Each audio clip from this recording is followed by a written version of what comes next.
Olá! Nessa aula falaremos sobre os ácidos nucleicos. São várias as substâncias orgânicas que formam os seres vivos: carboidratos, proteínas, lipídios e os ácidos nucleicos. Quem são os ácidos nucleicos? São eles o DNA e o RNA. O DNA é também conhecido como ADN, graças ao nome, essa sigla é a sigla em português, que significa ácido desoxirribonucleico, ADN, em inglês DNA. A mesma coisa para o outro ácido nucleico, que é o RNA ou ARN. ARN significa ácido ribonucleico. A sigla em inglês é RNA.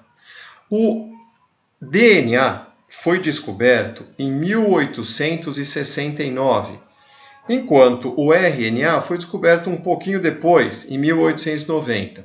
Percebe-se, então, que eles já são conhecidos desde o final do século XIX, mas a estrutura de cada uma dessas moléculas e as funções foram, então, objeto de pesquisa e descobertas no século XX. Os ácidos nucleicos são macromoléculas. O que é uma macromolécula? É uma molécula grande. Então, as macromoléculas biológicas, em geral, são formadas por unidades menores. E os ácidos nucleicos são justamente formadas por unidades chamadas nucleotídeos. Como é um nucleotídeo? Todo nucleotídeo tem um açúcar, um monossacarídeo central, tá? Que é uma pentose. Essa pentose no DNA é a desoxirribose, que dá nome à molécula do ácido nucleico, desoxirribose. E no RNA, a pentose é a ribose, que também dá o nome ao ácido nucleico.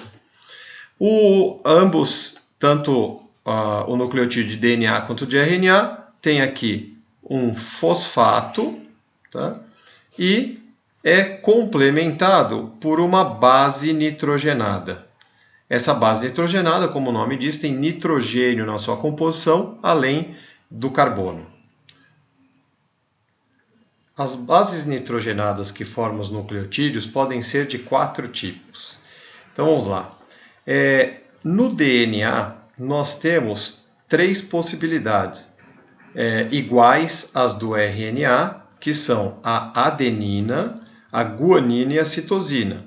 Tá? Então, essas são as bases do DNA, enquanto essas de baixo são as do RNA.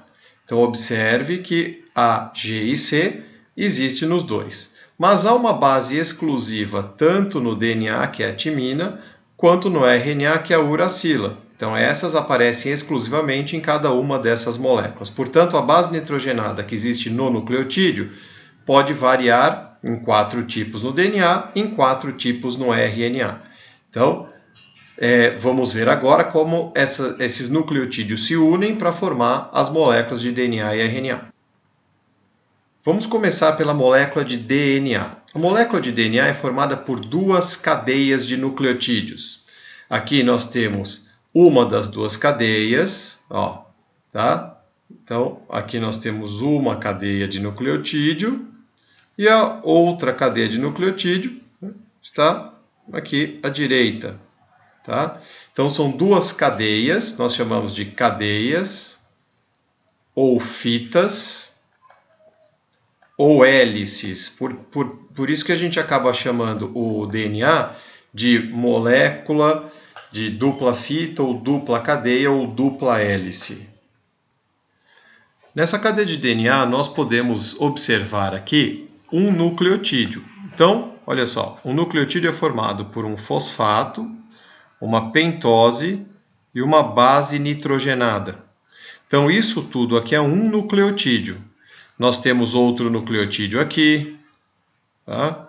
Outro nucleotídeo aqui, todos eles formados por um fosfato, uma pentose e uma base nitrogenada. Um fosfato, uma pentose e uma base nitrogenada. Ok? Cada um dos nucleotídeos é formado, então, por o quê? Por uma base nitrogenada, uma pentose e um fosfato. As cadeias de DNA, elas são ligadas umas às outras por ligações de hidrogênio.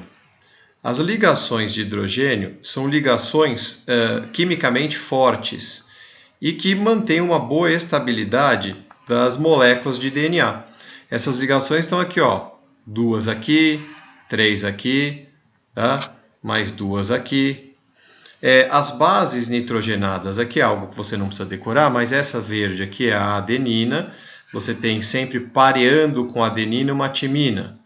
Aqui nós temos uma citosina e aqui uma guanina. Então o pareamento de bases no DNA é sempre feito entre A com T e C com G.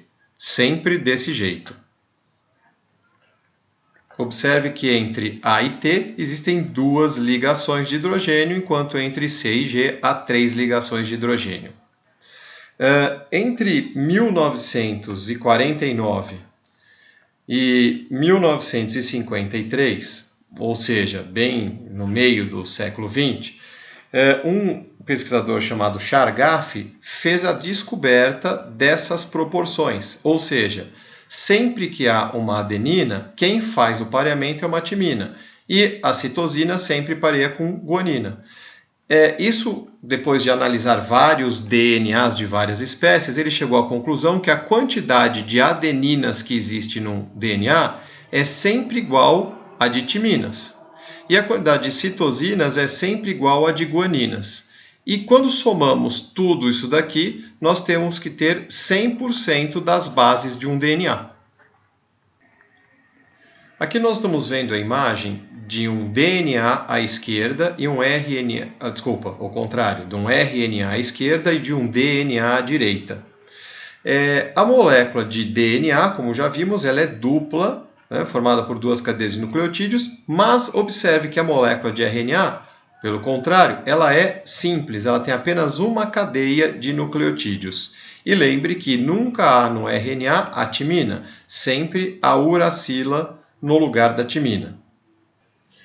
Bem, quando estudamos uma nova molécula, é sempre importante entender para que ela serve. Então, quais são as funções dos ácidos nucleicos?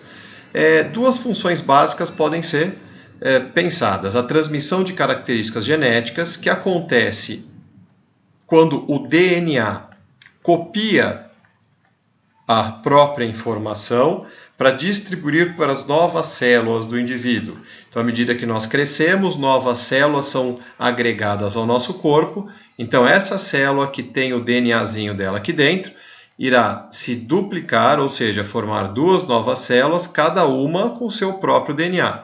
Os DNAs das novas células são cópias idênticas entre si e idênticas da primeira. Quando o DNA faz cópias dele mesmo, o processo recebe o nome de replicação ou autoduplicação. Então, para transmitir características genéticas, é importante que o DNA seja capaz de copiar ele próprio. Para controlar o metabolismo celular, o DNA ele fabrica moléculas auxiliares. As moléculas auxiliares do DNA são as moléculas de RNA. Então, o papel do RNA é ajudar o DNA a controlar o metabolismo celular. Como o DNA fabrica RNA? Por um outro processo, um outro fenômeno chamado transcrição. Bem, como ocorre o controle do metabolismo celular? Então, primeira coisa, o que é metabolismo? Metabolismo é o conjunto das reações químicas que ocorrem na célula. As reações são controladas pelo DNA. Como? Se a célula quiser que a reação aconteça, se o DNA quiser que a reação aconteça, ele manda fabricar uma proteína catalisadora, ou seja, uma enzima, para que a reação aconteça. Como ele faz isso? O DNA é uma molécula muito grande que não pode sair de dentro do núcleo. Então ele vai mandar uma mensagem, que é o RNA. Esse RNA ele vai levar a mensagem até o ribossomo. O ribossomo vai produzir a proteína de acordo com a receita presente no RNA. Essa proteína, sendo uma enzima, faz a reação química acontecer. Então, é preciso que o DNA faça o RNA, como vimos anteriormente, esse processo chamado de transcrição, para que depois o ribossomo faça a proteína e a reação aconteça. Ficamos por aqui.